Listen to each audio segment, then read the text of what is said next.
ഇന്ത്യയിലെ ആദ്യത്തെ മുസ്ലിം ദേവാലയമായ കൊടുങ്ങല്ലൂർ ചേരമാൻ പള്ളിയിൽ മോഷണം. മക്ബറയിലെ അലമാരയിൽ സൂക്ഷിച്ചിരുന്ന പണം കവർന്നു. സംഭവത്തിൽ കൊടുങ്ങല്ലൂർ പോലീസ് അന്വേഷണം ആരംഭിച്ചു.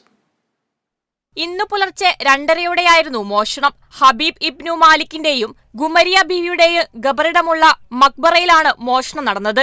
പള്ളിയുടെ പിറകുവശത്തെ വാതിൽ കുത്തി തുറന്നാണ് മോഷ്ടാവ് അകത്തുകയറിയത്.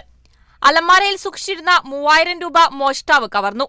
മോഷ്ടാവിന്റെതെന്ന് കരുതുന്ന CCTV ദൃശ്യങ്ങൾ പോലീസിന് ലഭിച്ചു. നമ്മൾ CCTV നോക്കുമ്പോൾ 2:30 2 മണിക്ക് 3 മണിക്ക് മധ്യയാണ് ഇയാള് നമ്മളെ കിഴക്ക് വശത്ത് കൂടെ പടിഞ്ഞാറ് വശത്തേക്ക് ആൾ പോകുന്ന ദൃശ്യങ്ങളും പള്ളിക്കകത്ത് കയറുന്ന ദൃശ്യങ്ങളും ഇതെല്ലാം വളരെ കറക്റ്റായിട്ട് ഞങ്ങൾക്ക് കിട്ടിയിട്ടുണ്ട്. പള്ളിയുടെ ബാക്കിലത്തെ ആ ഡോറ് താഴ് പൊളിച്ചാണ് ആളകത്ത് കടന്നേക്കുന്നത്. രാവിലെ പള്ളിയിലെത്തിയവരാണ് മോഷണ വിവരം ആദ്യം അറിഞ്ഞത്. കൊടുങ്ങല്ലൂർ പോലീസ് അന്വേഷണം ആരംഭിച്ചു. Kerala vision news, Thrissur.